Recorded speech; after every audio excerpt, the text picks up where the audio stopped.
विधायक हाँ। और सांसद की बेटी होती और एसपी की बेटी होती तो अब तक न्याय मिल गया रहता। अहमद का मुंह दिखाया, सीमा भाभी का ब्लाउज दिखा दिया, सीमा भाभी टॉयलेट में मतलब धो रही है वो भी दिखा रहा है, हाँ। कोई हग रहा है मुत रहा है वो भी दिखा रहा है।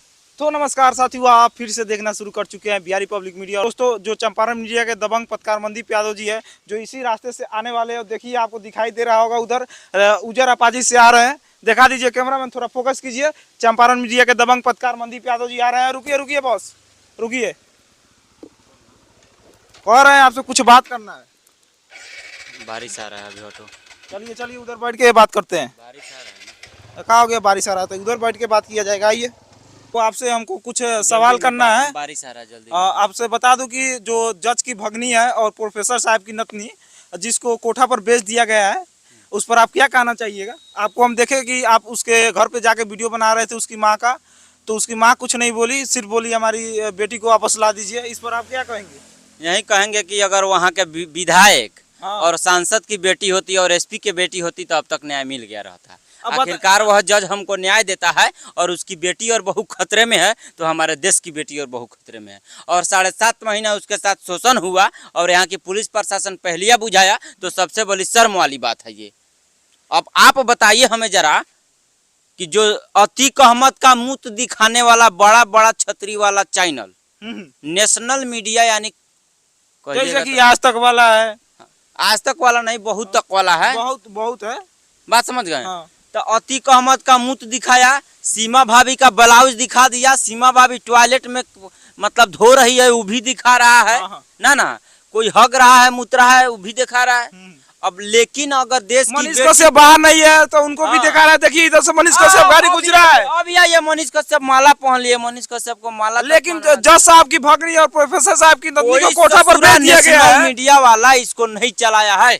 लव है, प्रेम प्रसंग, अभी अंजू चली गई है पाकिस्तान, माने सिठी माल आया है, दशहरी माल चला गया। बात नहीं ना, उस पर हम बाद में बात करेंगे। आपसे ये पहले बताइए, जो जज साहब की भगनी है और प्रोफेसर साहब की नतनी भेज दिया गया है। बता रहा हूँ, जज की बहन ने हमको बताया, उनके बाबूजी भी ऑफ कैमरा भी हमको बताए कि हमको पता कुछ भी नहीं था, कोई जानकारी हम लोगों को नहीं था कि मेरी बेटी या भांजी को कहाँ बेचा गया है और कहाँ लाया गया है, कहाँ रखा गया है। मैं इतना जानती थी कि मेरी 12 दिसंबर को मेरी बेटी को ले जाती है और उसकी अपहरण कर लिया जाता है। जब वो घर नहीं लौटती है तो हम लोग आवेदन भी देते हैं, लेकिन कुछ दिन के बाद में हम लोग ने FIR करवाया, जब तक हमारी बेटी नहीं मिली। लेकिन उसके बाद में पुलिस ने 2 महिला को पकड़ा था, एक क्या नाम है, अर्चना सिंह है और एक ज्योति है कोई करके।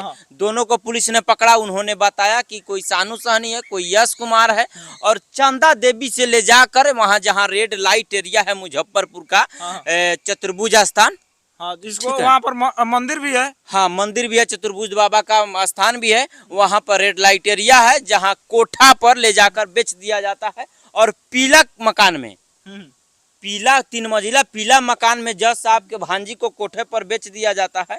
और बेचने के बाद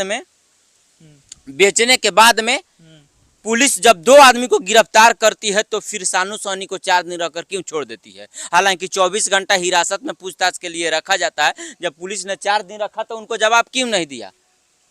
पुलिस को जवाब देना चाहिए इस बात को ना। उसके बाद में जिस चंदा देवी के घर में बेचा गया था जज साहब के भांजी को, उस चंदा देवी की गिरफ्तारी अभी तक क्यों नहीं हुई?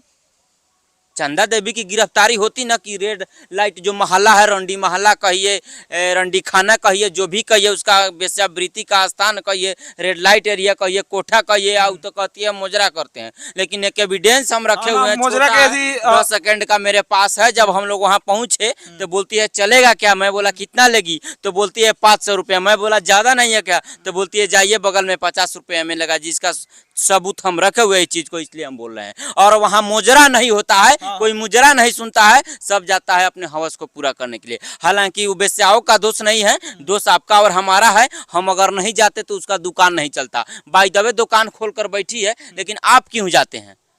आप क्यों जाते हैं? हम लोग आप तो नहीं उसका जाते सेवन हैं। क्यों नहीं करते हैं? आप नहीं मतलब संबोधित वहाँ के जो लोग है वो क्यों जाता है? वही लोग तो उनको बढ़ावा दे रहे हैं। वहाँ की पुलिस प्रशासन महिला हमको बोलती है ऑफ कैमरा कि हमारे पास एसपी का नंबर नहीं है, कि डीएसपी का नंबर नहीं है। सबको मतलब सैलरी देते हैं कि यहाँ तक कि उन्होंने कहा एक रिपोर्टर का फोटो दिखा रही थी, हम हाँ। आपको नहीं बताएंगे, उसका प्राइवेसी है। हाँ। मैं बोला वो फोटो हमको दे दीजिए, बोलती है नहीं। और रिपोर्टर गया है वहाँ, बताइए ऐसा स्थान है जहाँ सब लोग जाके गुजर जाता है, तो फिर कैसे उसको बंद आप करवाइएगा। अब बताइए, जहाँ जज साहब की भगनी और प्रोफेसर साहब अब की नौतनी पप्पू नहीं यादव- मतलब कि बच पाती है, तो आम जनता की बेटी बहू कैसे बचेगी?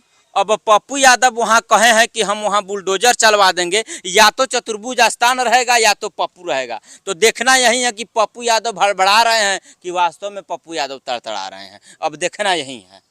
पप्पू अब यादव जी बोल दिए वहाँ पर बुलडोजर चला देंगे, कितने दिन में चलाएंगे? पप्पू यादव 15 दिन का अल्टीमेटम दिए कि जज साहब के भांजी को अगर 15 दिन के अंदर एसपी बरामद नहीं करती है, 15 दिन के बाद या तो चतुर्भुज स्थान रहेगा, या तो वह कोठा रहेगा, या पप्पू यादव रहेगा। तो दोस्तों आप लोग बताइए, जब कि जज साहब की भगनी और प्रोफेसर साहब की नौतनी जब सुरक्षित नहीं है, तो आम जनता, हम लोग गरीब जैसे कि बेटी बहन कैसे सुरक्षित रहेगी? जब जज की बहन जब जाती है एसपी महोदय राकेश कुमार के पास, राकेश कुमार कहते हैं तो कि एसपी साहब क्या बोलते हैं? एसपी साहब बोले कि आपकी बच्ची ठीक ठाक सलामत है, 20 मई को आपको मिल जाएगा। तो 20 मई को कहाँ दिया? 20 मई को नहीं दिया। जब यह 22 तारीख को जाती है तो बोलते हैं कि हमारा अनुसंधान गलत दिशा में चला गया था। यानी आप सही दिशा में अनुसंधान कब करिएगा? कब करते हैं आप लोग सही? जब तक माल मटम रुपया नहीं मिलता है। अब बताइए, एसपी महोदय को हाईकोर्ट से आदेश आया है कि आप 28 दिन के अंदर, यानी 4 सप्ताह के अंदर आप अपना जवाब लिख कर दीजिए कि आपने क्या किया। अब 28 दिन के अंदर उनको जवाब देना है। 26 अगस्त तक उनको हाईकोर्ट में जवाब देना है। अब बताइए, मतलब एसपी साहब यानी 8 एसपी महीना साहब 9 महीने से क्या कर रहे थे? एक और बात जान लीजिए कि जब वो घरवाला नहीं जानता था कि उसकी बेटी को बेचा गया, जब पुलिस ने पता लगाया तो पुलिस ढूंढ कर क्यों नहीं लाया? जब पुलिस पता लगाया कि उसको बेचा गया है कोठा पर, तो वापस उसको बुलाकर क्यों नहीं लाया? क्यों नहीं लाया? आरोपी को क्यों नहीं पकड़ा? आरोपी को तो छोड़ दिया गया है। आरोपी को पकड़कर छोड़ दिया जा रहा है। और आरोपी गिरफ्तार है। पुलिस ने यह भी बताया कि हम मानते हैं कि सोनू सहानी अपराधी है, लेकिन इस अपराध में सम्मिलित नहीं है। तो फिर वह अर्चना और ज्योति दूसरे किसी का नाम, मेरा आपका नाम या किसी अन्य का नाम क्यों नहीं बताया, कि सोनू का नाम ही क्यों बताया? अब एसपी महोदय बताएंगे। फिलहाल मेरे पास ज्यादा समय नहीं है, बारिश का मौसम है। धन्यवाद।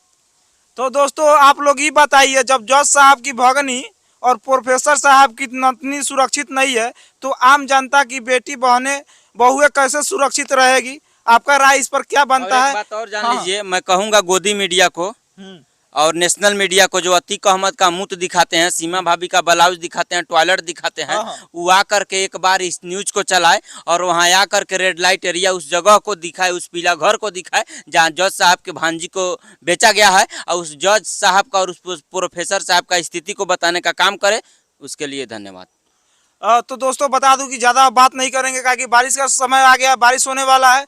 तो आपका इस पर क्या राय बनता है, कमेंट बॉक्स में बता दीजिएगा। जब तक के लिए जय हिंद, जय बिहार, जय बिहारी।